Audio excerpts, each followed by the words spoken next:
Hello, and welcome back to episode 5 of Premier League Primetime. The host, of course, as always, as yours truly, Davis is back again, ready to go to give you the last episode of Premier League Primetime until the return from international break. And I'm joined by my three brilliant co-hosts, as always. How are all three of you doing? Excellent, Davis. What's going on with you? I'm all good for the most part, except for one of the results this weekend. And we are joined by a really brilliant guest here. We are joined by Nathaniel. How you doing, bro? I'm great. Great result this weekend, and some bad results that were great. So yeah, just great weekend overall. All right, that's good to hear. So today, we are doing something a little different. Well, to start off, we're going to start off with looking at the week 5 or match day 5 results, and we're going to go right through them. And we're going to start off with the first game, as Crystal Palace went to Chelsea and lost by 4-0. Goals courtesy of Ben Chilwell making his Premier League debut. Edouard Mendy also making his debut that day. A goal from Kurt Zouma, and then of course 2 goals or 2 pens from, of course, the Italian Mark Noble, Jorginho. Sirius, what did you make of this game? Yeah, it was a good win for Chelsea. Bounced back after losing on pens. I just want to get your guys' opinion on the last pen. Do you think Jorginho should have gave it to Abraham? No, they have a designated penalty taker. I don't care the score. Jorginho's going to take it. He just wants to rack up his goals. So no. Yeah, I agree. I think Jorginho is we all know he's a quality penalty taker. He rarely ever misses. I think it's okay that he took it. And I think Jorginho, yeah. I think Chelsea gets a just amount of penalties, unlike other teams. Like, I feel like some teams get like kind of a weird amount, like too many penalties. Yeah. All right. Well, I think what everybody said here made a very good point. I mean, as for me, my opinion, I think the guy's an okay player. But to be honest with you, I really don't notice him doing anything but scoring penalties. That's why he's literally Italian Mark Noble, in my opinion. Moving into the next game, Nathaniel, Brighton went to Goodison Park, and Everton won by 4-2. Goals courtesy of Dominic Calvert-Lewin, who is just untouchable at the moment. He's been phenomenal. Their Colombian center back, Yerry Mina, and big summer acquisition James Rodriguez, hopping in with 2 goals. And for Brighton, goals courtesy of Neil Maupay, who I know Arsenal fans, love and adore, and Yves Bissouma in extra time, who scored a wonderful goal. Nathaniel, what did you make of this result? Yeah, Toffees are winning the league. Yeah, we all know that now. James is a beast. Great addition to the side. And yeah, Everton's really coming together nicely. Calvert-Lewin is just like in the air. No one can stop him. No one. But another thing about Everton is that I think Pickford, they need to get a new keeper. Pickford's making mistake after mistake after mistake. So yeah, and also that I guess you could call it a consolation goal. But yeah, it was a banger. It was a nice, great goal, great composure, great finish. Yeah, and Nathaniel puts it there perfectly. And to be honest with you, he makes a great point about Jordan Pickford. When you look at that team, I just feel like it was kind of similar when before Chelsea got Mendy, and you're just looking around at that side, and you see Kepa as that glaring weak point. And I think if Everton want to get better, I think I consider looking for a new goalkeeper, in my opinion. The next game, Andre, Manchester City went to Elland Road and they drew with Leeds United 1-1. Rodrigo chipping in with a goal for Leeds and Raheem Sterling scoring for Manchester City. Andre, what did you make of this result? Yeah, it was cool from the coaching perspective, you know, Pep and Bielsa. But on the pitch, you've got to feel for City. I mean, they've got no danger men aside from Raheem Sterling. Mahrez was poor. All of them were quite poor. I think they've had no central striker, but Sterling was really their only danger man, and Leeds were able to stop him. Rodrigo came in clutch at the end, and yeah, it was a surprisingly even match, I'd say. If not Leeds. Yeah, he makes a good point there. And that goal, Leeds were gifted that goal via Ederson and Benjamin Mendy, their blunder. Another massive blunder from Benjamin Mendy. Questions continue to be asked about him and whether he can remain to be Pep's first choice left back, or whether Pep will go into the next Villa window and will find a replacement. And another key point, big signing Ruben Diaz made his debut as well. Andre, did he impress or stand out in that Manchester City defense? I'd say he was solid. I mean, he was solid. He's still got ways to go in terms of standing out and, I think showing what he's made of, but he seemed solid in my opinion. Yeah, I agree too. I mean, Manchester City wouldn't have spent the money if they didn't think he was a good player, and he's a very good player. They've spent a lot. Yeah, and that is also why Nicolas Otamendi left City in the deal for Ruben Diaz. Anyways, going to the next game, Jose, Burnley went to St. James's Park and they lost by 3-1. Goals for Newcastle courtesy of Alan St. Maximin and Callum Wilson chipping in with 2, and Ashley Westwood scoring for Burnley. Jose, what did you make of this game? The big thing to take out of this game, I think, is that Alan St. Maximin is a ridiculously good forward, and he should probably be playing for a club much bigger than Newcastle. I mean, he had a really good game. He scored a world-class goal, in my opinion, at the beginning. He twisted. I think he went left and then right and then left again and then right again. And then he just finished into the bottom corner from almost outside the box. So it was pretty impressive. And then he put in a peach of a pass to Callum Wilson for the second one. So world-class performance from him, and he won the game for them. Yeah, and I think what Jose says there is a great point. For me, Alan St. Maximin is, in my opinion, kind of facing a similar situation that Wilfried Zaha is. Both of them clearly, top of their game, or at the top of their game, deserve to be playing for, far better teams in the Premier League or wherever in Europe. And I think what you said there is a very good point there. Alan St. Maximin, another great performance, and he'll surely be attracting eyes from higher level Premier League teams and from better teams across from Europe. And Jose, staying with you, West Ham went to the King Power Stadium and they put 3 goals past Leicester City. Goals courtesy of Mikel Antonio, Pablo Fornals, and Jared Bowen. And quick pointer for Leicester City, Wesley Fofana, the new center back from Saint Etienne, was on the bench. He did not make his debut.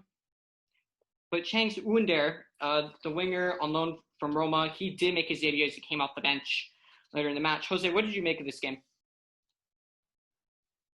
Well, this is certainly one of the more surprising results, I think. I mean, I think we were probably all predicting a Leicester win last weekend, but I mean, you've got to give props to West Ham. They've been pretty good goal scoring this season so far, and they're obviously pretty good defensively as well, not conceding anything. So I mean, their attack is certainly looking dangerous coming up this season. Yeah, and for whatever reason, since this new assistant coach has taken over from David Moyes, since David Moyes he's been quarantined at his home has to be quarantined at his home for 2 weeks because he tested positive for coronavirus. West Ham have just changed just drastically. I mean, they've gotten results which no one would have ever thought, in my opinion. I mean, I don't think anybody expected them to go away to Leicester and win 3-0. I don't think anybody expected them to smash Wolves by 4-0. Yeah, West Ham are looking decent at the moment. They're looking really, really good. And if they want to reach their objectives, I mean, I think about how I think about and see where this assistant coach goes in terms of form. Because we all know David Moyes isn't, with all due respect to David Moyes, he's not a top caliber coach. But for whatever reason, this assistant at West Ham is doing really, really well. So hey, you never know. He could very well get the job if they're very, very satisfied with him. Shifting over to you, Nathaniel. West Brom went to St. Mary's Stadium, and they lost by 2-0 to Southampton. For Southampton, goals courtesy of Musa Genepo and Oriol Romeu. What did you make of this result here? Yeah, I didn't watch that game. I only watch good clubs. I'll give my analysis. For me, when Danny Ings wasn't, Danny Ings has been stepping up big for Southampton for most of the season. He's the reason why they didn't really get relegated last year. He's the reason why they're doing decent this year. But it shows that they're starting to find other ways of other sources for their goals. Musa Genepo chipping in with a goal, and Romeu as well. And in my opinion, I think Southampton played very, very well. And as I've said in the past before, I think their manager is very underrated, but I think he's a very, very tactically class coach. Ralph Hutenhuddle, I think he's a very good coach. I think that result can be summed up as simple as that. Anji, moving to you, Fulham went to Molineux and they lost by 0-0. Pedro Neto scoring for Wolves. What did you make of that result? Yeah, not really a classic by any means, but coming into the match, Wolves had just come off a 4-0 defeat to West Ham, like we talked about, and surely they needed the 3 points in order to bounce back into the Wolves side that gained the respect from a lot of neutral fans. On the other end, Fulham didn't really go for it, did they? They were happy to sit back in 2 banks of 4, and in the end, they were almost able to capitalize off it. Off an overall lack of creativity from Wolves. I do have to say that I worry for Wolves and Raul Jimenez without Diogo Jota on the side. Those two were such a strong duo, one of the best in the division. And, you look at Wolves' key players last year, it was Adama Traore, Raul Jimenez, Diogo Jota, and Matt Doherty. That's the second most creative fullback in the league after Alexander-Arnold. So they've lost 2 of those players, and I wouldn't say that Wolves are for sure to finish in the top half. I think there are other sides that can challenge them, and they've got to show more of a desire because their squad isn't what it used to be. Yeah, I think you make a very good point there. When we look at the past 2 seasons for Wolves, they've looked phenomenal. Especially you said, Diogo Jota and Matt Doherty being huge parts of that Wolves team, and now they jetted off elsewhere. And to be honest with you, I don't think Wolves are going to be guaranteed that place in the top half. I really, really don't. They're definitely teams that can challenge them. Villa have a shot than them right now. 100%. Yeah. I think what you said there is made a very good point. Yes, they won, but it was so unconvincing. And going to Fulham, it just really shows how poor of a side they are. I think they're just destined to just, they came up, and I think they're just going to get sent right back where they came from. I just think it's going to be inevitable. Moving into the next games, and we're gonna get our thoughts from our Arsenal fans here. Starting off with you, Sirius. Sheffield United went to the Emirates and they lost by 2-1. Sheffield United's goals came through David McGoldrick, and for Arsenal, goals through Bukayo Saka and Nicolas Pepe. First, Sirius, what were your thoughts of this result? I thought it was a decent game. Pepe he came on and he changed it completely. I thought he was pretty good, and if he continues this form, I think hopefully he'll be good. But I just want to put out there how Andre and Jose thought we were gonna lose that game. Just saying. But yeah, that's it.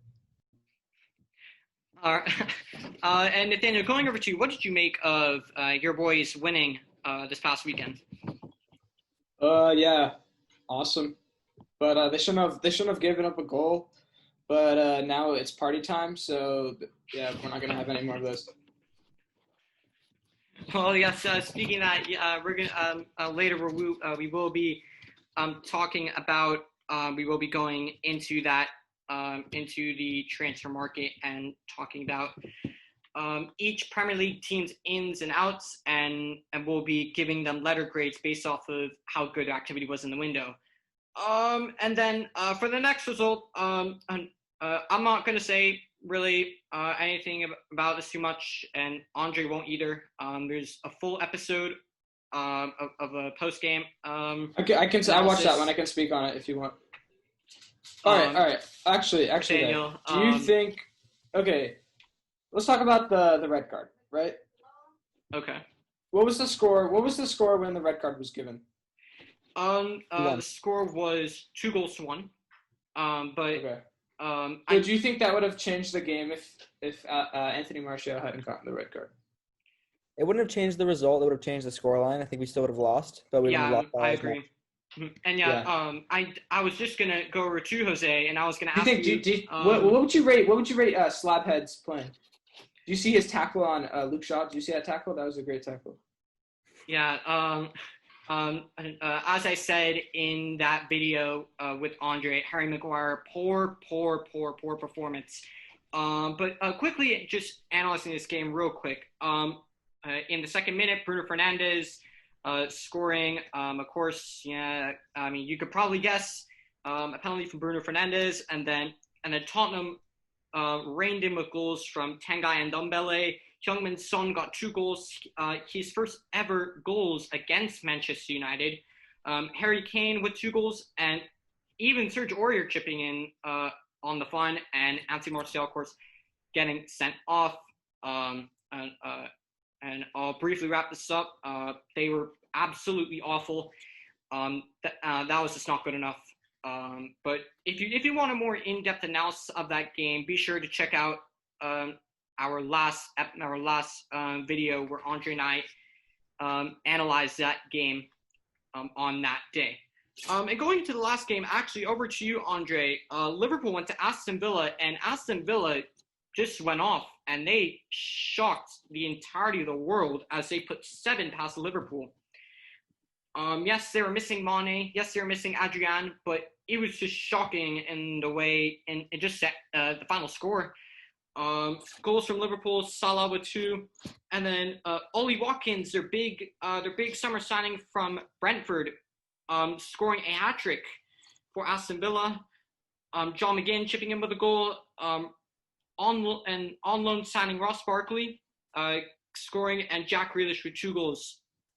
Andre, what did you make of the result? Ross Barkley effect. No, I watched the game with you, Dave, at your house, and as Rival fans, we were laughing our butts off. Yeah, I definitely was. Yeah. Made me feel a little bit better after that shambles of a performance. Yeah, only Tottenham could win 6-1 at Old Trafford and still have it be overshadowed by a better result, a better surprise. Anyway, second time in the last 2 seasons that Villa have beat Liverpool by 5 goals. You've got to question the defensive inconsistency in Liverpool. I called it 100%. 100%. Question it. How can you not? It's just, I mean, I wholeheartedly boil it down to the fact that if you want to get a result at Liverpool this season, you can't show them much respect. You've just got to go out them. Make Van Dijk prove why he's Virgil van Dijk. Don't let him have anything easy.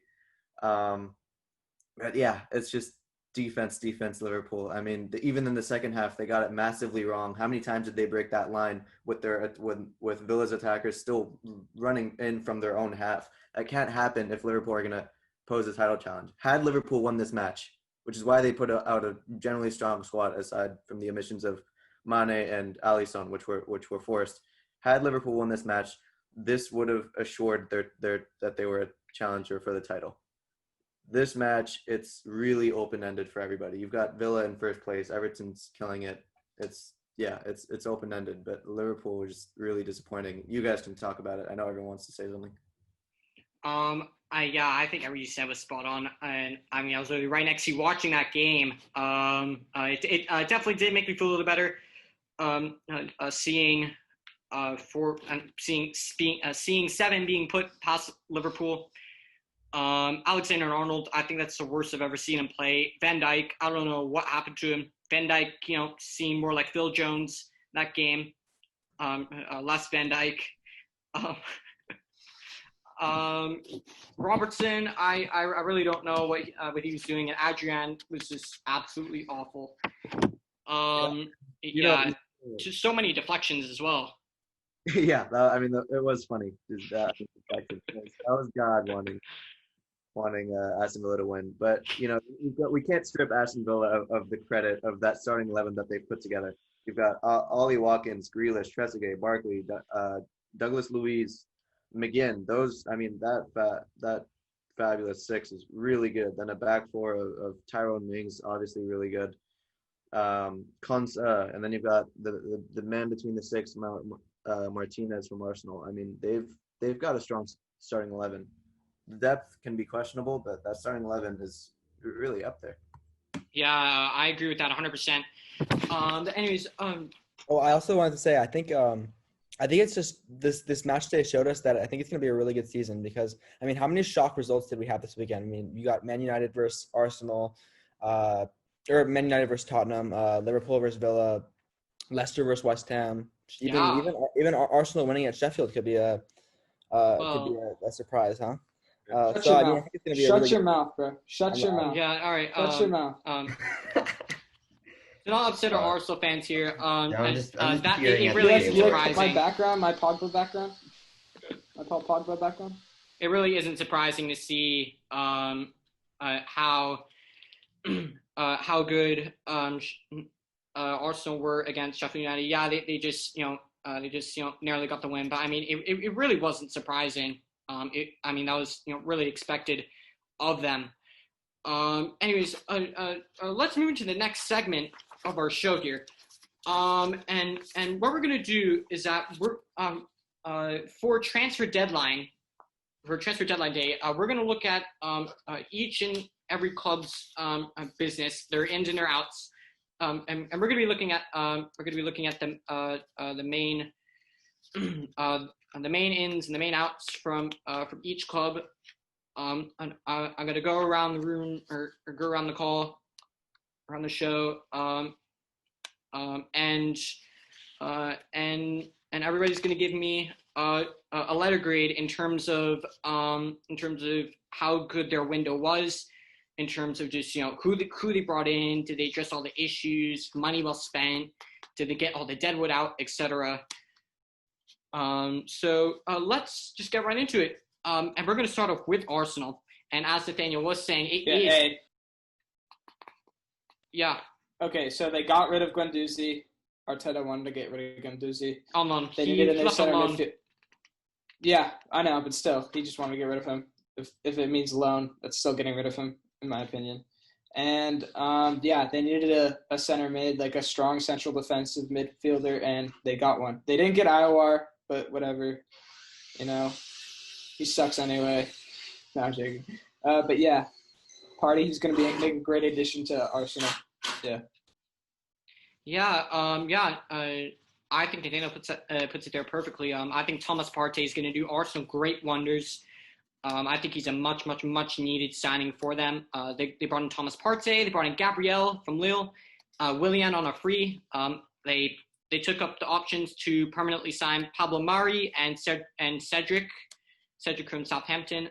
Danny Ceballos returns on loan, and they signed Alex Runnerson from Dijon as a replacement for Emi Martinez. And Lucas Torreira left to Atletico on loan with an option to buy. As you were saying, Guendouzi left on loan to Hertha Berlin, Martinez to Villa, and Konstantinos Mavropanos is at Stuttgart. They're on loan. In my honest opinion, I think in terms of of how many transfers they got in my opinion, I think a fair letter grade to give Arsenal would be a B. I think they did very well. Although I do think they were missing. I do think they missed out on LOR, and for me, I think that would have pushed it to an A. Oh, sorry. What grade did you give them? Yeah. I gave You gave him a B, bud. All right. When we get to Man U, we'll keep that in mind. All right. just in terms is that they were missing LOR, and if they had gotten him, that would have been the perfect window. Did you see there was a fire? Did you see there was a fire at Ed Woodward's house? I honestly, I wouldn't be surprised by how poor they've been in the window. Anyways, going around the call, Jose, what grade would you give Arsenal this window? I give Arsenal an A. I think they got a pretty great center back in Gabriel, and then they got a top class midfielder in Partey, and I think that's pretty much. I don't really know how you could ask for too much more than that, so I'd give them an A. Serious. What about you? Yeah, I agree with Jose. I'd also give us an A. We could have got rid of Socrates, some other deadwood, but that's okay. It kind of sucks we didn't get IR, but I don't think we'll need him. Andre, what about you? And no being biased either. No. I mean, I've praised Gabriel on this show. That's you definitely have. You've been a big Gabriel fan. Yeah. So I'd give him an A. Arsenal fans are happy, as you can tell. So yeah, I'd give him an A.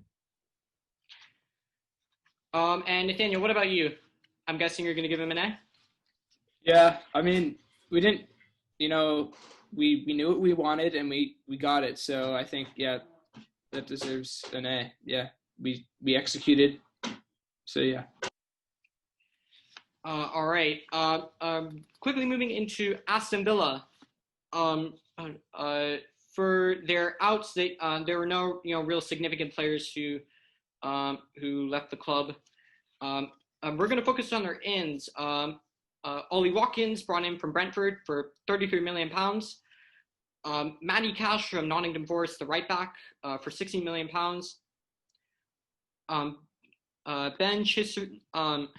Ben Christine from Exeter, Emiliano Martinez from Arsenal, Bertrand Traore from Lyon for £17 million, and Ross Barkley on loan from Chelsea. I mean, for me, this was a great window for Aston Villa.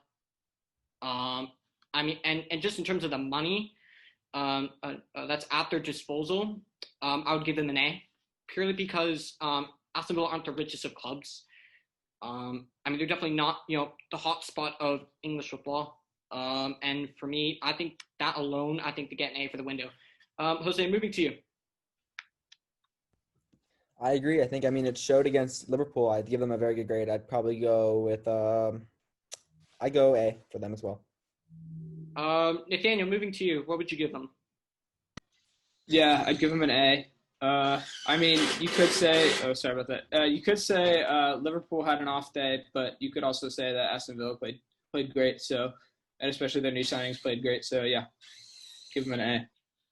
All right, Andre, moving to you. Yeah,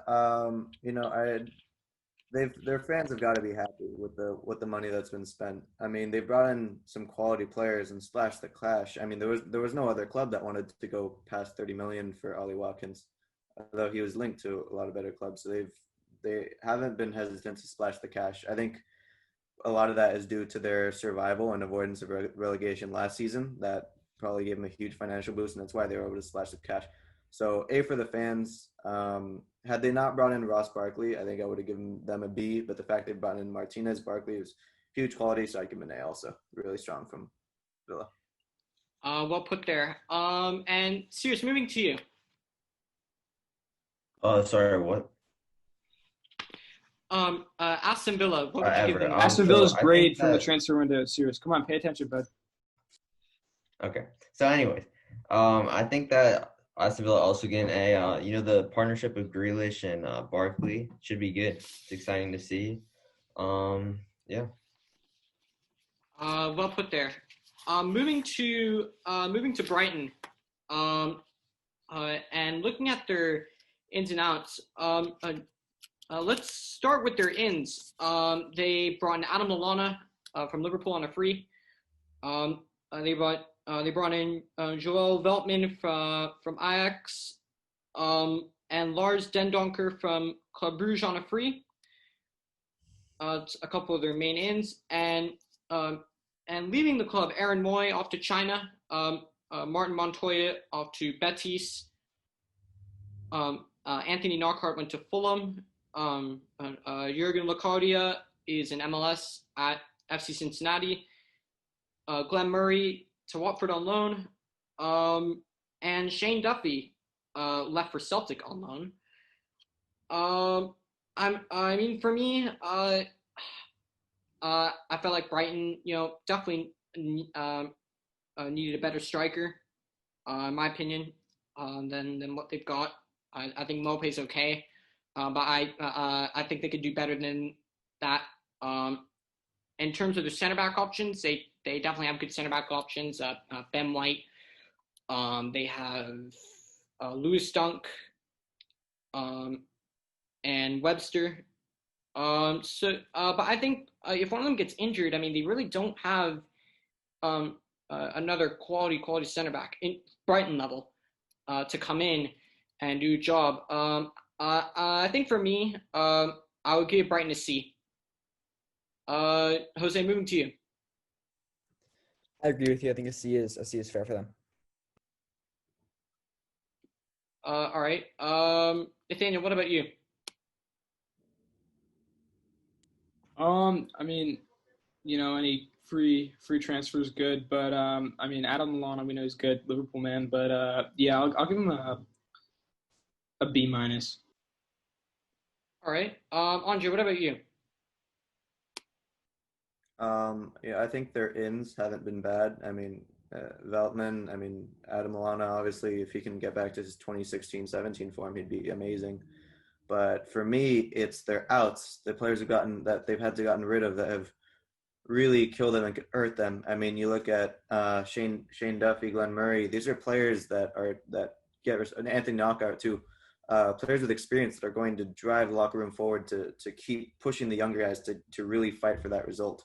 They have a lack of experience and leadership there, and it's shown in their results. They clearly play an exciting type of football under Potter, but I think they need one more key figure that can push them. But Webster, Dunk still really quality leaders, but it could hurt them. It could hurt them in the final stretch of the match. All right. And Sirius, lastly, going to you. Yeah, I thought the signings of Veltman, that was good. Lallana, hopefully he can get back to his form. Yeah, I have to agree. I think I'd give them a C because of the players that go. All right. Quickly moving into Burnley. They brought in two players. They brought in Dale Stevens from Brighton, and they brought in Will Norris from Wolves. And a couple players left. Joe Hart released, obviously at Tottenham now. Aaron Lennon released. Jeff Hendrick left on a free to Newcastle. They did literally nothing. Regardless of the way they play, I definitely think they need more than that. And I definitely give them a C. They definitely could have done more. Jose, moving to you. I'd probably give them a D. Honestly, they've had a really poor start to the season, and I'm sure some new signings could have changed that. And I'm sure they would have gotten more results with some new players. All right, Nathaniel, moving to you. What would you give Burnley in this window? Ditto.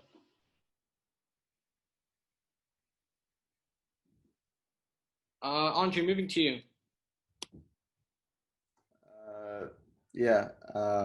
I don't really know what classifies an F in our scale, but if not that, then I think I give them a D. Sean Dyche and Solskjaer have definitely been the losers of this transfer window. Yeah, I agree. And Sirius, going to you. I probably see the same thing. They didn't really get anyone noticeable in. All right.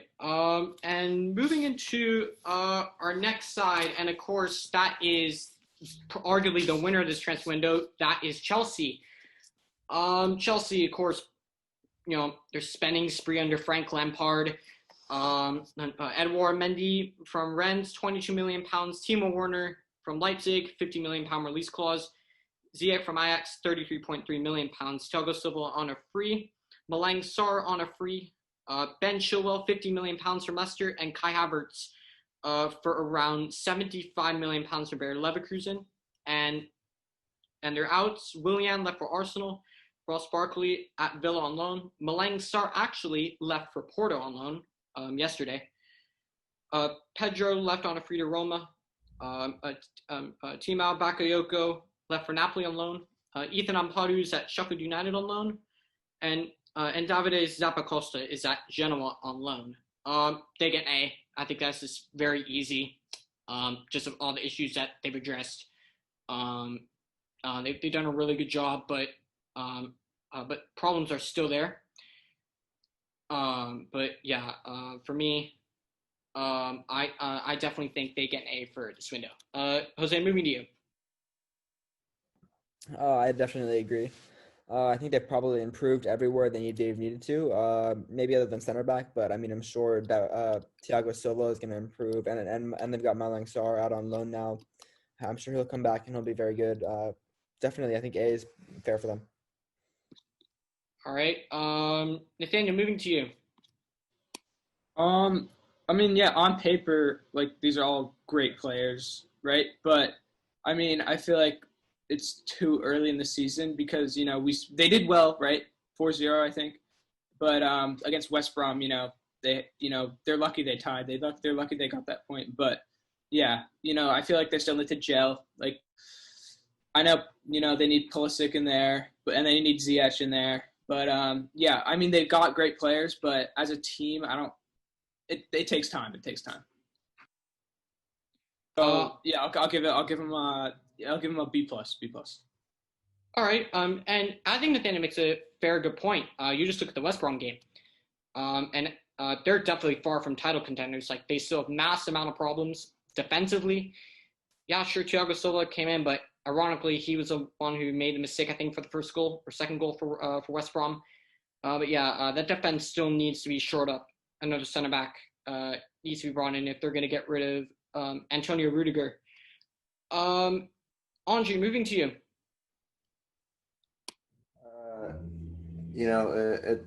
It's like Wayne said. They've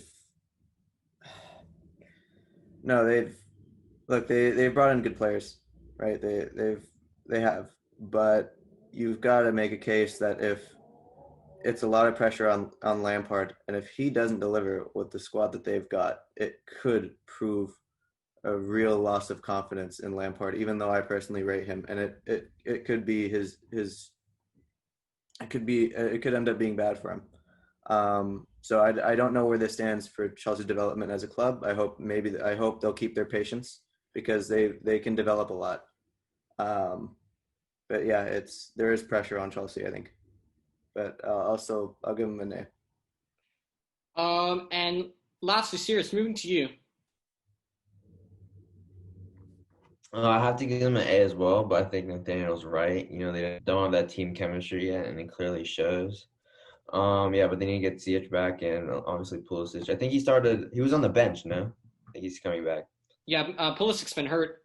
That's why Lampard's boy Mason Mount has been starting all his games, and he's actually been playing, pretty well, to be honest with you.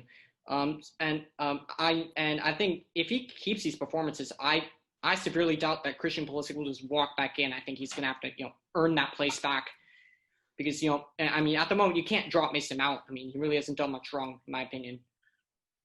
So, what was your overall grade for Chelsea?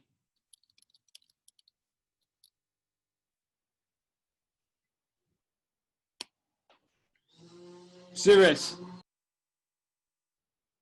Oh, sorry, I was muted. A little inconvenience there. Could you repeat the question? I said, what was your overall assessment of Chelsea? Oh yeah, I said it was an A. I said that before. Yeah. They just need to get the team chemistry right, and I think they'll get it. All right. Good point there. Next up, we got Crystal Palace. They really only brought in one player. They brought in Ebrechi Eze from QPR. Their big signing, a forward player for £20 million. and they brought in Michy Batshuayi on loan as well from Chelsea. And Jose, what did you make of their window? In my opinion, I definitely give them a C minus as well as they've done. They're very very short at center back. I think they need more depth in midfield as well. But yeah, I definitely give them a C minus. I agree. They've made good signings, but I think they need to improve in other areas. And taking a player from the championship is always a little risky because you don't know how they're going to do with the step up to the big league. But I mean, yeah, I think average C is about right. What about you, Nathaniel?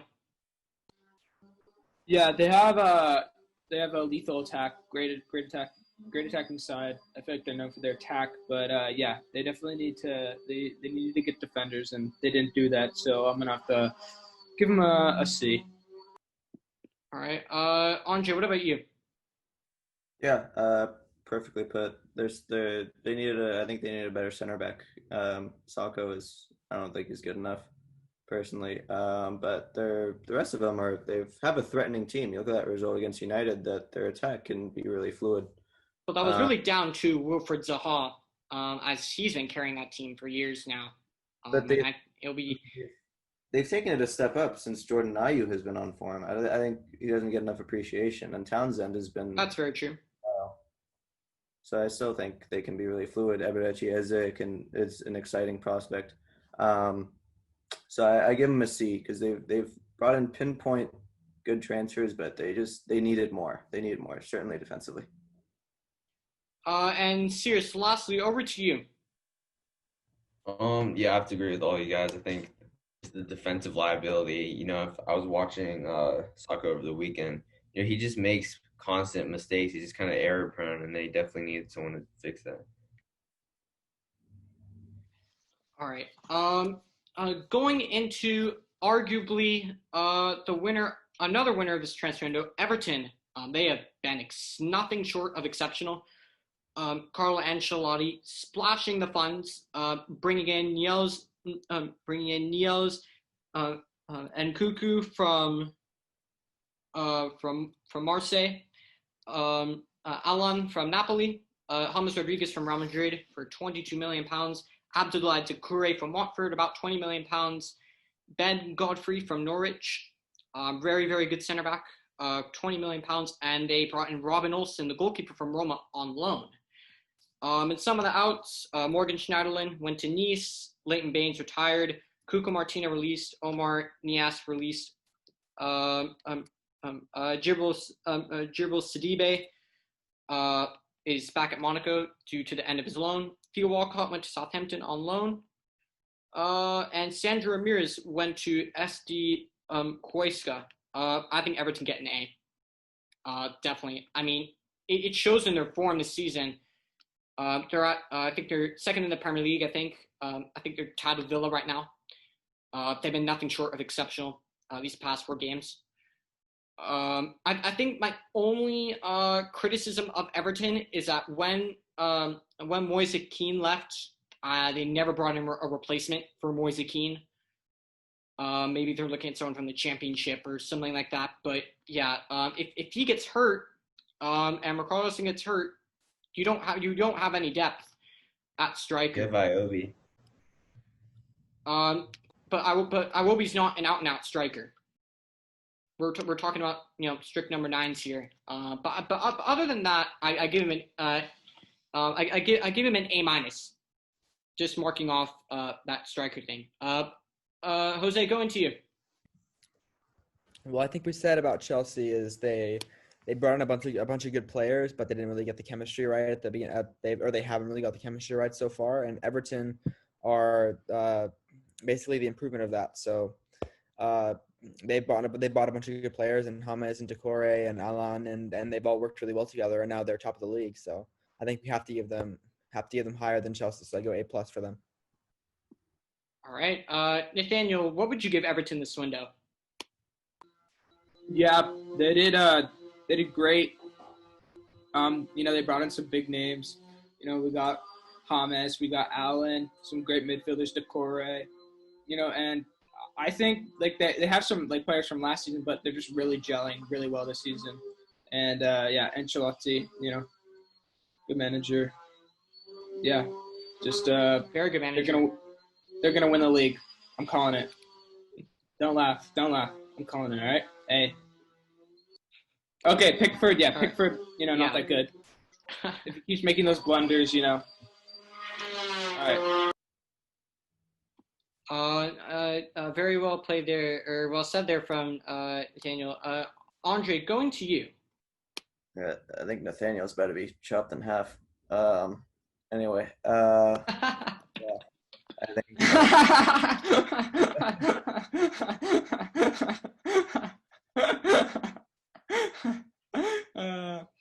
Jokes, man, jokes. Nice one. Thank you. All right. No, I mean, you look at, Abdoulaye Doucouré, I think is fantastic. Alan Hamas obviously has great quality. Hopefully he can get back to form. A for me. A for me. And they actually swooped in for Gazaniga as a hope of a replacement for Pickford, or at least challenge. So they've failed there, but I still give them an A. I think they have a lot of reason to be happy. That's a transformed Everton right there. All right, and Sirius Saucy, going to you. Yeah, you'd have to give it an A. Rodriguez and Ancelotti. It's kind of like a little duo there. He always plays well under him. Allen, I think he recently got injured. I'm not sure how serious that is, but they have replacements. They have Bernard, Tom Davies, Sigurdsson. Maybe he can get back to form. I know last season was a little disappointing, but they look great. So give that an A. All right, pretty universal across the board here.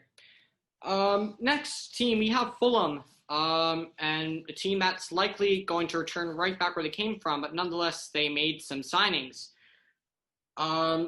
Leaving Fulham, Alfie Mawson left Fulham for Bristol City on loan. But coming into Fulham, Anthony Knockaert arrives from Brighton, Mario Lemina on loan from Southampton. Harrison Reed came also from Southampton, but they paid £6 million for him. Alphonse Areola from PSG, the goalkeeper, coming in on loan to come between the sticks. Kenny Tete arrives from Lyon, the right back. Ola Aina from Torino on loan. Ademola Lookman, the former Everton player, on loan from Leipzig. Another player from Lyon, Joachim Andersen, the center back, the Danish center back, and Ruben Loftus-Cheek coming in on deadline day on loan from Chelsea. Disregarding their form, I think in terms of business, they're really bringing in a lot of players. They're really trying to do what they can. And Fulham definitely have not been the worst club in the window, that's for sure. I think for me, just in terms of what they can get, I give them a B. Just purely in terms of just who they could get in and how many players they could bring in. I think they brought in a decent amount of players that are okay. No change that. I'll go B minus. Jose, moving to you. I'd agree. I think some of the players you mentioned were pretty good considering it's Fulham we're talking about. So I think I'd agree with you. I'd give them probably a B minus. All right, Nathaniel, going to you. Yeah, no. Some of that we have to keep in mind in terms of all teams. Just the pandemic, which isn't bringing in the revenue from the fans. So a lot of teams are strapped for cash, and I believe that Fulham, with the money that that the club has, they're not one of the bigger clubs, but I believe they've done a great job bringing in like Areola, Loftus-Cheek, some like big. They're from bigger clubs, so I think that those are great additions to the squad. So I'm gonna give them a B. All right, Andre, moving to you. Yeah, I'm hoping Loftus-Cheek can get back to form. I'm hoping he can be really good for them and hopefully, improve them a bit, which Fulham desperately need. Yeah, they brought in quality, so I'd give them maybe B minus, but I'll stick with the B. All right, and Sirius, going to you. Yeah, on paper, it looks like they got some, really good signings off the cheek, as Andre mentioned. Hopefully, he can, resurrect his form. I know he was injured. Obviously they have 0 points, but I think they can turn it around for sure. They just need to get that team chemistry up. They just need to settle down, and I think they could be good. So I'll give it a B. All right. Next team we have is Leeds United, and they have taken the Premier League by storm this season. No significant outs for Leeds, but several significant ins for them. The Brazilian winger Rafinha arriving in from Rennes, Diego Llorente from Real Sociedad. Of course, their big signing Rodrigo from Valencia. Robin Koch from Freiburg. Jack Harrison from Manchester City. Again, he arrives on loan. Helder Costa from Wolves. And Sam Greenwood, young player, youth player, comes in from Arsenal. I think Leeds, I'll probably give them slightly better than Fulham, purely because they're just the quality players, so I give them a B. Jose, moving to you. I'd probably give them B plus. I think the important thing you said is that there were no significant outs for them, and I think that a lot of times you come up from the championship, you do really well, and your best players get stolen by bigger clubs. So I think it's really good by Leeds to not have any of their players taken by the likes of the top six. But yeah, I think a B plus is fair for them. Nathaniel, what do you make of Leeds? Yeah, like they've shown already, they've proven themselves. They can run with the big dogs. Like, they came from the championship. Most teams, bottom table coming in from the championship, but yeah, they're playing quite well. Yeah, they have Jack Harrison. He lived in the States, right? Went to Wake Forest, played for I think NYC. Yeah, Yep. So he's shown himself. Great addition to the squad. Yeah, just overall, yeah, they look quite nice. So I'm gonna see him top 5 this year. Top 5. Ooh, okay. Yeah, and I'm gonna give him ambitious. A B. Yeah, I'm gonna give him a B. All right. Well, here's you've seen it and heard it. Nathaniel is quite ambitious views for Leeds United. And let's see if they live up to his ambitions. Just imagine a top 5 with Everton and Leeds in it. That'd be crazy, honestly. Hey, you saw this weekend. Yeah, we did. Yeah. Yeah, they were good this weekend. Both sides were. And I'm talking about that disarray. Just teams losing by like multitude of goals and just West Ham, just all these teams, just crazy pandemic season. Yeah. Andre, moving to you. What do you make of Leeds? Yeah, I agree completely with Jose. I think all his talking points were spot on. So yeah, I'd give him a B. I agree with everything you said. And Sirius, what about you? Yeah, I have to agree. I'd give them a B as well. They looks like a great manager. I'm hoping Rodrigo does well. I've been looking at him. Last season he didn't have the best of seasons. I think that's why he moved, wanted a new look. Because I know a couple seasons ago he was actually playing really well, and I know he got called up to the Spanish national team. So hopefully he has a successful season.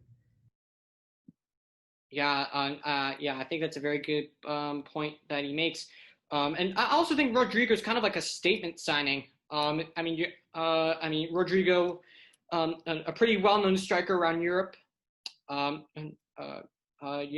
have very high opinions on him. I just think the fact how Leeds signed someone of that stature definitely makes a statement and definitely says something about them as a club. But yeah, I think he makes a good point there about Rodrigo. Going into the next team is Leicester City. They've had 2 main outs. Rashid Ghazal leaves for Besiktas on loan, and of course Ben Chilwell leaving for £50 million to Chelsea. And three main signings have come. Wesley Fofana, the center back from Saint Etienne, arrived for £30 million. Timothy Castagne from Atalanta for £21.5 million. and Cengiz Ünder, the Turkish winger from Roma, arrives on loan. In terms of the quality of players that they got, fantastic. They brought in some very, very good players. And for me, I mean, I personally think they could have brought in another player or two. Maybe in terms of a left-footed left back, because I definitely think Leicester lack a left-footed left back. But I mean, I'll give him, as most of you were saying with Leeds. I'll give him a B plus. Jose, moving to you. I think they've had an okay window. I think Castagna has proved a lot of people wrong. A lot of people thought he wasn't going to do very well, but I think he's done pretty well. These first few games, maybe bar the last game, but I think they definitely could have done with some more signings, so I'd probably give them a B minus. Okay. Nathaniel, what about you? Yeah. Wait, sorry. What team are we talking about? It's all good. Leicester City. Oh, Leicester. Yeah. Leicester City. You know, they started off the season well, but the New Yeah. signings of Wesley Fofana, Timothy Castagne, and Cengiz Ünder. Under. Yeah, the Undertaker. Yeah, I just think the main man is Jimmy Vardy. Jimmy Vardy all the way. Yeah, I don't know. I'm gonna give him a B. Okay. Andre, moving to you. Yeah. No, I think Leicester have been really assertive in their business. I mean, they've got Castagna, they've brought in good players, and they've also held on to on Andre Gray, which is a huge thing. Wesley Fofana is up and coming, so no, I think I mean they're on probation, but I'm gonna give them an A. Okay. Sirius, what about you? I'm gonna give them B minus. I thought they could have, done a little bit more. Obviously they have a good team. They just lost to West Ham. I believe it was 3-0, so correct me if I'm wrong. But Hope you're right. yeah, I feel like you started off well. You got that win against Man City, but they're a little bit too inconsistent. I felt like a little more signings would have made them a little better. But yeah, I'll give them B minus. All right. Next team we're going to look at is Liverpool. And they are also, of course, what a surprise. In terms of, I saw ESPN FC put 4 teams up for the winner of the transfer window, and surprise, surprise, of course, Liverpool was up there. They didn't even come, in my opinion, they didn't even come close to for 2 of the teams that were on there. Anyways, moving into Liverpool, they brought in Diogo Jota from Wolves for £45 million. Thiago, a world class center midfielder from Bayern Munich for £20 million. And then the left back from Olympiacos, Kostas Tsimikas. Apologies if I got that wrong. From Olympiacos for around 12 million pounds. I mean, these signings are not signings that will start. Maybe Thiago, but this was definitely for depth. These are, definitely depth signings. And in terms of just depth players, I think they did a terrific job. But I mean, to be honest with you, looking at Liverpool, there really isn't much, there isn't too much improvement that you can make to that squad already. Maybe bringing in a new striker or whatnot. Questions about Firmino and his form. But for me personally, I'll give him a B. Jose, moving to you. I think they had a pretty poor window I think because I mean they don't have a great amount of squad depth because if say Salah and Mane go down, you're gonna have Jota and Shaqiri playing for you, and that's really not a top six attack. And Firmino, I mean, you have Origi, and that's about it. And I guess you have Minamino as well, but I think they lack a lot of depth, especially going forward. And the midfield, they're probably pretty covered, but also defensively, I don't trust, especially if Van Dijk goes down. I don't know what's gonna happen to that defensive line. So, yeah, I'd probably give them a C, honestly. Okay. Nathaniel, what about you? Yeah. When you look at a team like Liverpool, one of the best teams in the world, it's hard to critique. Like they have it all, right? They have the defense, they have the attack. So I think, yeah, midfield is where they definitely needed to improve on. And, they picked up some good I guess Thiago, yeah, a really good midfielder, world class. So, yeah, I thought they did well. So I'll give them a B plus. Andre, what about you? I definitely know how much you love and praise Takumi Minamino. You're always telling me that he's such a top class striker. And what did you make of Liverpool's window? Do you think Minamino will be fine if Firmino gets injured? No, he won't. I'm always going to be harsh on Liverpool, but it's hard to deny that cracks are starting to show in them, and some of those, I think, a couple of those transfers are going to fall right through. Davis and I did talk about, I remember a while ago, about depth and attack is something that Liverpool needed to strengthen. I think Diogo Jota, absolute win, huge win. I think he's going to be brilliant. I think really good signing. Minamino, on the other hand, I mean, weak. It's exactly what Jose said. I mean, a front three of Mane, Salah, and Firmino is a huge difference of a front three between Jota, Minamino, and Shaqiri. I think they've got. I think they should have gone better. Samikas, I think, is. I don't know. I don't know enough about him, but I don't think he's that good from what I have seen. Yeah, I'm gonna give Liverpool like a C or D. I think Jota and Thiago. Sorry, I almost forgot about Thiago. Obviously brilliant. So 50% really. Thiago, Jota, brilliant. The other ones I'm not too crazy about. They should have brought in another keeper. Adrian should be third choice, quite frankly. So agreed, definitely. No, it's they've been. It needs to be better if they're going to compete. So yeah, you know what? The keeper seals it for me. I think I'm going to give him a D. Call Karius back. He's even better than he can be better. Yeah. And Sirius, going over to you. Oh, I feel like we're being a little harsh. I feel like this team was already so good that it's hard to get like better players. And Thiago's also like obviously a great signing. In the midfield, like one of them gets injured. They have Keita. Obviously Henderson's injured now, but he'll come back. Obviously they're having issues now, but I don't think that's going to be the long run. I think they're going to be consistent. They have a great back line. It's just been a couple errors here and there. Once Allison comes back, I think everything will be fine. So I'm going to give them a B-. All right. Next team we're going to look at is, of course, Manchester City. No doubt they will look to challenge for the title this season. They have brought in Ferran Torres from Valencia for £20.8 million. Nathan Ake from Bournemouth for a whopping £40 million. And Ruben Diaz, of course, as we mentioned earlier in the show, from Benfica, £65 million.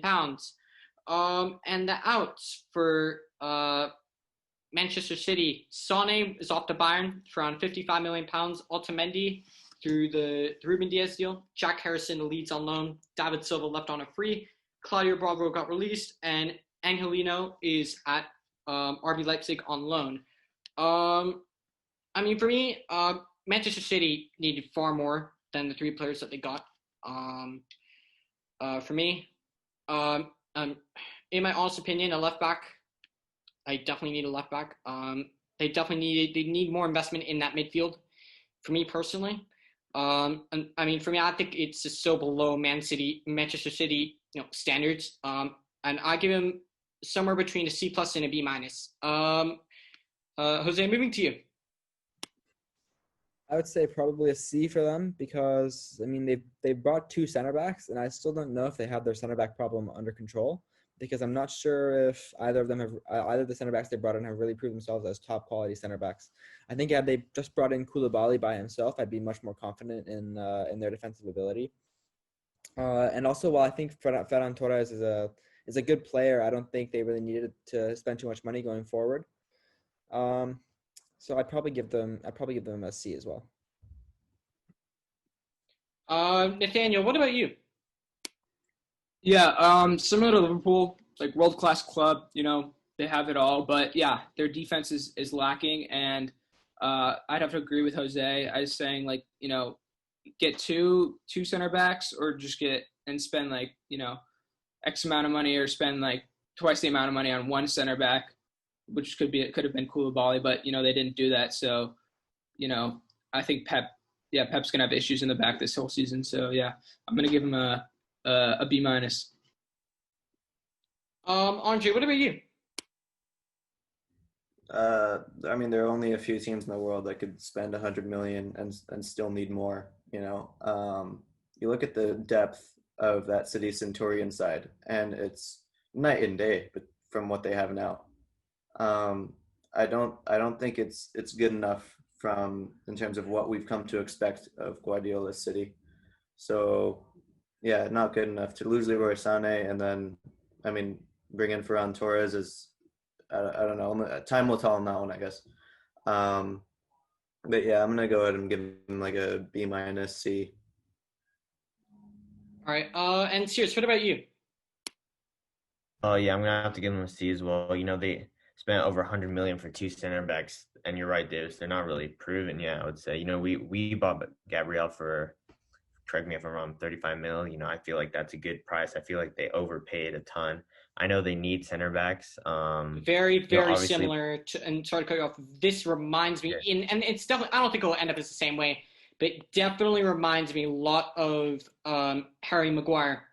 Manchester City, desperate for a big name center back, and they wanted a premium, not Harry Maguire fee, but they definitely wanted that premium, and they got the premium.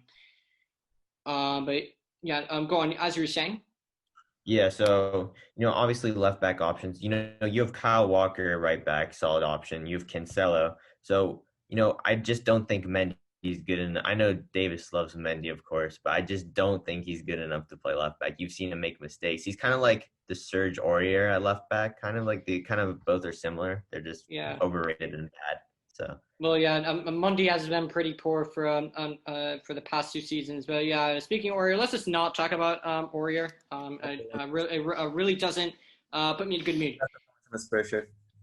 Anyways, going into which is no doubt the biggest losers of this transfer window, and it pisses me right off. Manchester United, poor. Oh yeah. I could say it endless amounts of times. Absolutely awful. And then there's one person I feel for, and that man is Ole Gunnar Solskjaer. He asked for 4 players. He wanted Jadon Sancho, he wanted Jack Grealish, Sergio Reguilon, and he wanted Diet Upamecano. Didn't get Grealish, but got Van de Beek. So I'm thinking, okay, that's fine. That's good. I mean, and I think Van de Beek's better, in my opinion, just in terms of just being, being adaptable to just playing, in different places. So I was okay with that.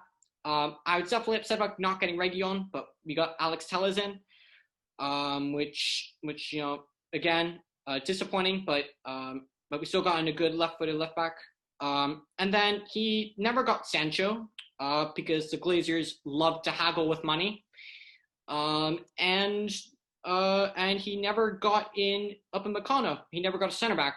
And already this season, there have been massive issues at center back.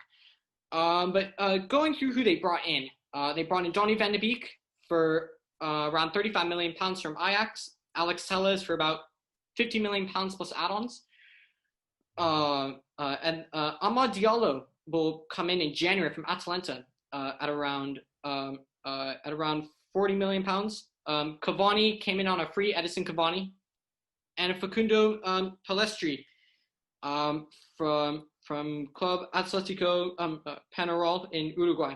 And then other outs, Chris Smalling, Alexis Sanchez, thank gosh, Angel Gomez left on a free. Hey, watch your mouth, all right? Watch your mouth. And Diogo Dalot left to AC Milan on loan. For me, I'll be generous, and they get a D minus.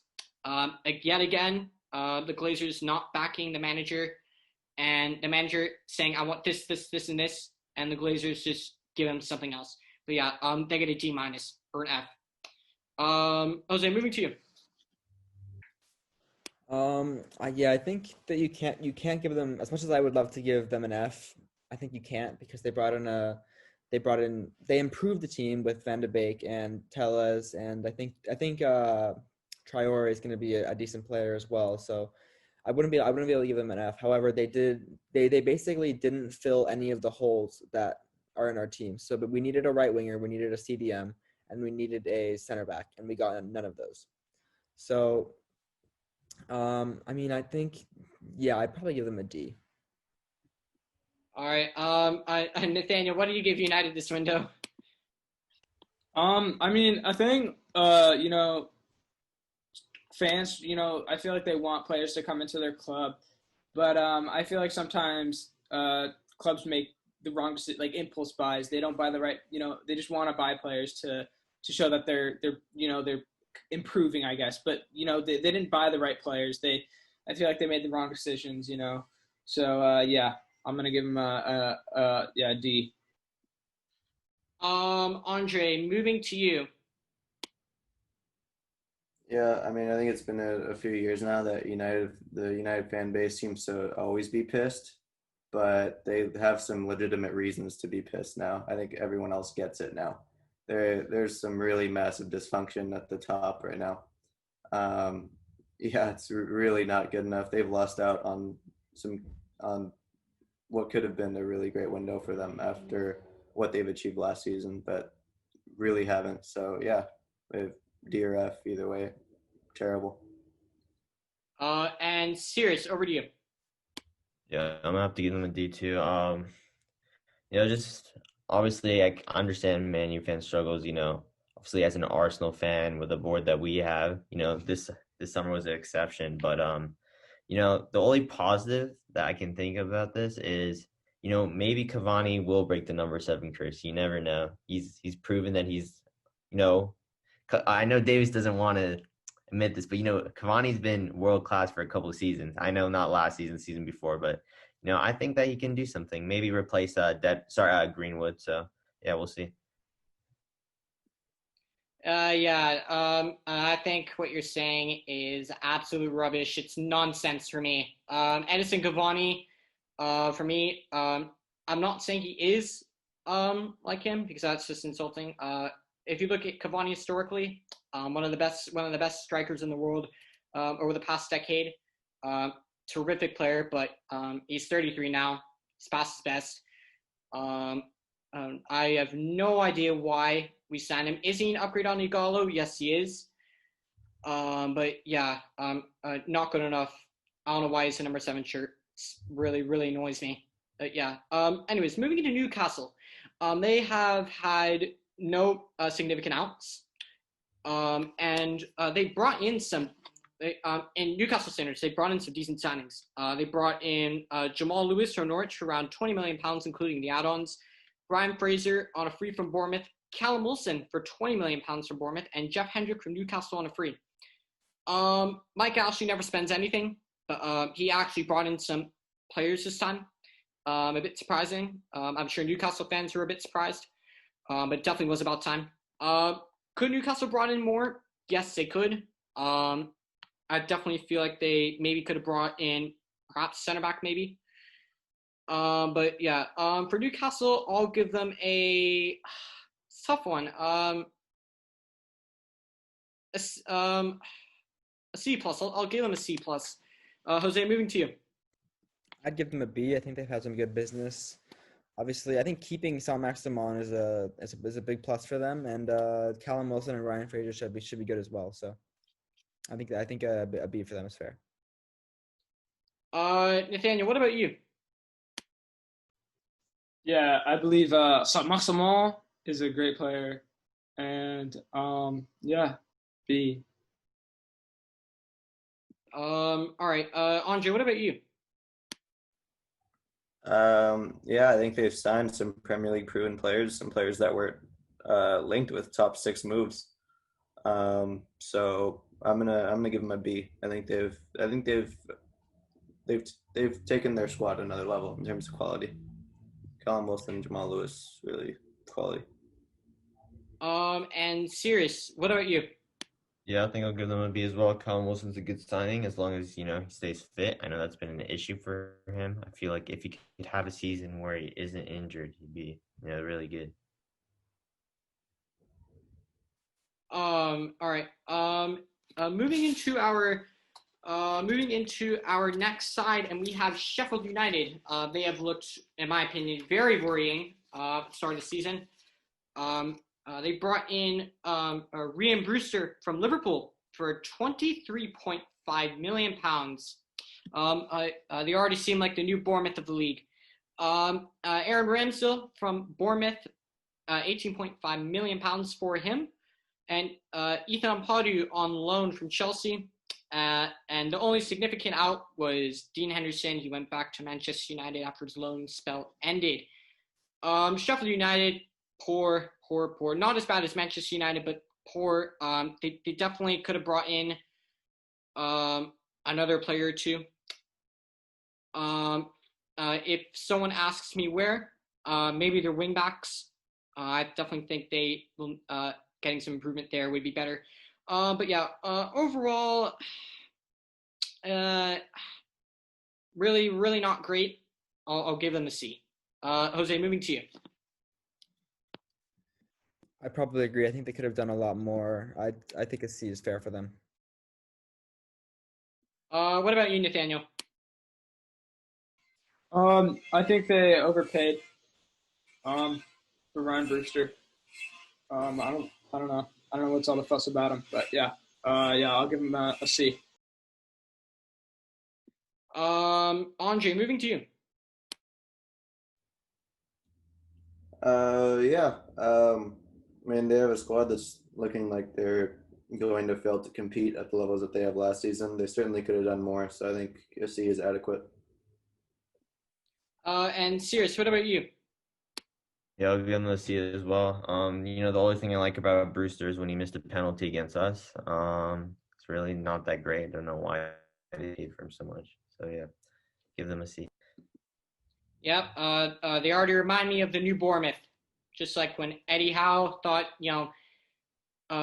what's his name? Jordan Ibe, and Dominic Solanke. I think their combined fees were more than £30 million. I mean, that's obscene, considering the players that they are. But yeah, pretty universal across the board. Next team we have is Southampton. And they made a couple of decent signings. Players that left, Cedric went to Arsenal, Lamina to Fulham on loan, Wesley Hote to Lazio, the Dutch defender on loan, and Sofiane Boufal. I know Andre's fond memories of Sofiane Boufal to Angers on a free, and they brought in Mohamed Salisu from Real Valladolid, Kyle Walker-Peters as a part of that deal for Pierre-Emile Højbjerg, Ibrahima Diallo from Brest for £12 million, and Theo Walcott on loan. I mean, for me, I think Southampton did all right. They probably maybe could have brought in a player or two, but I'll give Southampton a B- or a B. I just think they did all right. Jose, moving to you. I'd give them a B as well. I think they added a lot of depth to their team, which is really important. Nathaniel, what about you? Yeah, I believe they added the right depth and the right. So yeah, I gotta give them a B. Gotta give them a B. You gotta give them a B. You gotta. All right. Moving on. You just gotta give them a B, dude. Like. Andre, what about you? They just deserve a B. They've been really active. I think they have some fair things to be excited about. I'm gonna give them a B as well. And Sirius, lastly, over to you. Yeah, you gotta give them a B. I think they got Kyle Walker-Peters. Obviously Cedric. Came to us. Obviously the better player, so that's a loss for them. But yeah, I'll give them a B as well. All right. The next team, in my opinion, was tied with Everton for the winner of the window. And believe it or not, they actually spent some money, Tottenham Hotspur. But of course, when you have Mourinho, you're not gonna have you're not gonna have a manager like that without spending money. Anyways, they went on a crazy spending spree. They brought in Carlos Vinicius from Benfica on loan, a striker. They got Gareth Crutches Bale from Real Madrid on loan. Bill back complete. Sergio Reguilon. Yeah, don't get me started about Reguilon. From the left back, very, very good at Sevilla. Matt Doherty from Wolves for about £15 million. Joe Hart on a free, and as I was saying before, Pierre-Emile Højbjerg from Southampton. They get an A. Simple as that. Addressed so many issues. Maybe could have gotten a center back, but yeah, they addressed so many issues. Jose, over to you. I'd probably give them an A-. I think they had a really, really good window. I just think that they should have probably added a center back. But I don't think it's that important because they have I think Dyer and Davinson Sanchez are going to be solid, but I think they could have added one center back. That's why I'd give them an A-. Yeah, and they definitely have. I mean, they have Dyer, Sanchez. They have Tanganga. He's been great. Alderweireld. Yeah, they're probably gonna add another body, but I mean, they got 4 very, very good center backs in there. Nathaniel, over to you. Yeah, I gotta give him a B for banter. All right. I'm sure Andre won't be too happy about that. And going over to Andre, I'm gonna guess. Are you gonna give him an A triple plus? Yeah, I think we're the winners of the window. I mean, yeah, we splashed the cash by our standards, but in general, I mean, every single one of those players is a bargain. I don't think we've overpaid for any players. We've brought in Premier League proven, number one in La Liga. I mean, really great all around.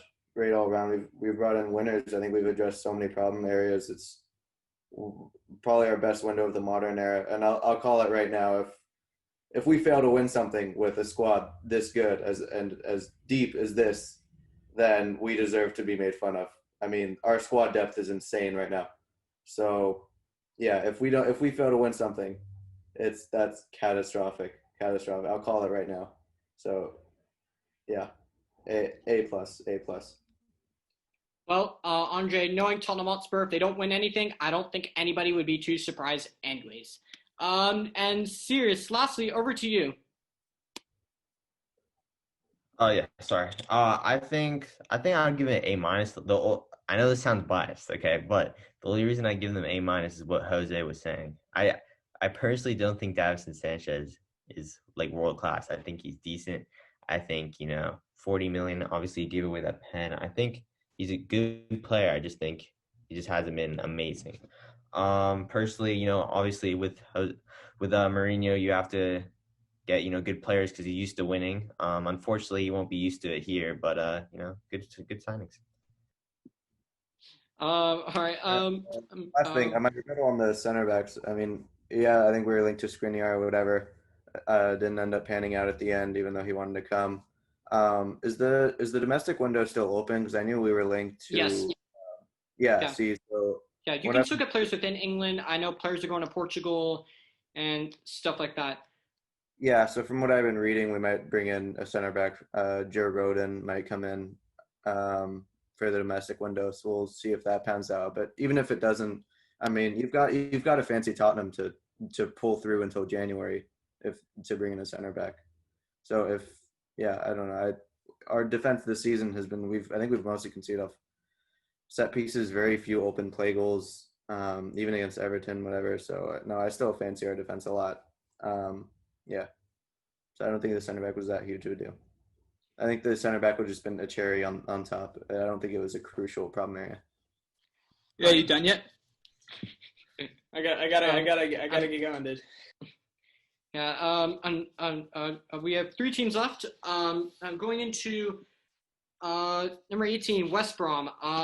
Newcomers to the league. Looked like they had some hope against Chelsea. So maybe I won't count them out too quick. But they brought in Branislav Ivanovic. I think all of us know very well Ivanovic from his time at Chelsea. Mateus Pereira from Sporting Lisbon. And the most notable of ones, Grady Diangana from West Ham. For me, I mean, what can you really say? I mean, it is West Brom, but they really didn't bring in terms of main players, they really didn't bring in that much. I'd probably give him the average C. I'd say. Jose, moving to you. Yeah, I'd probably give him a C minus. I think their run of results has shown how poor their dealings have been over the summer. All right, Nathaniel, going to you.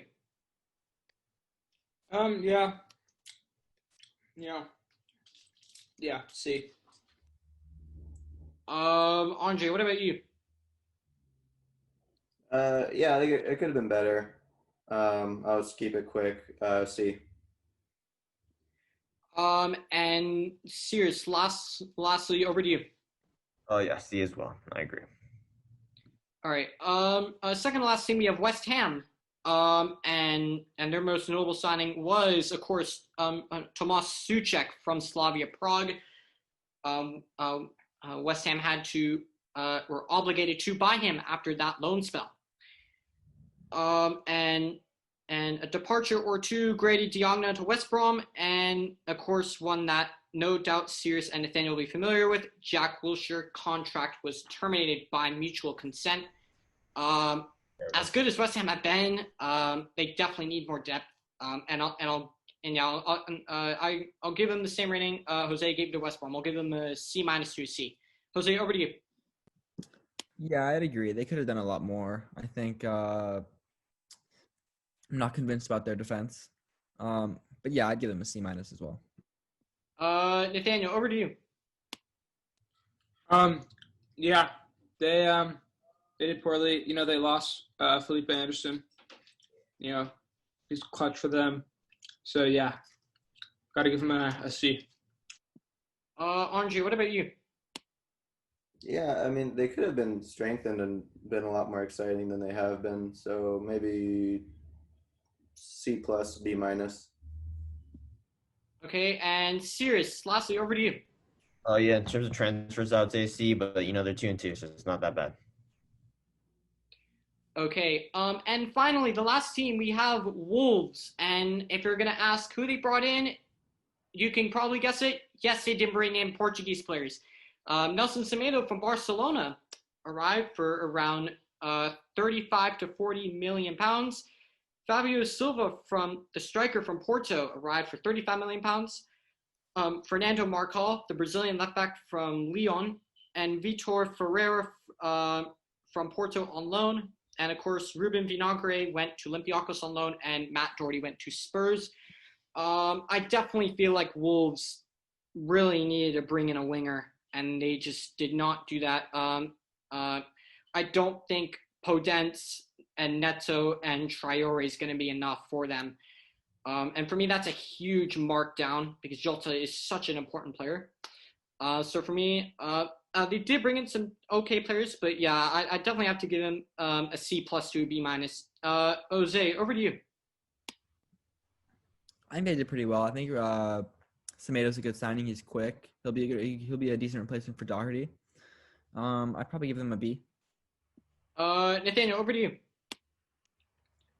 Yeah, I mean, I feel like Semedo, he fits in with their playing style, their counterattack. He's a fast player. Yeah, I think he'll pair quite well with Traore. So yeah, I'll give him a B minus. Andre, over to you. I mean, I talked about it earlier. I think their outs are going to prove really lethal to what they should and want to achieve in terms of expectations. So, yeah, I think I'd give them a C minus. They could have gone so much better. I think there are a lot of talented players that would say, "I want to play for Wolves." And Sears, finally going over to you. I'll give them a B minus. I think they'll still have a decent season. You just gotta keep going. All right. We have now reached the end of our show. If you like this video, smash a like on it and subscribe to our channel. And if you want to keep up with the latest of what's going on with Premier League Primetime, please follow us on Instagram at PL Primetime. Thank you for watching this video, and wherever you are in the world, have a great day.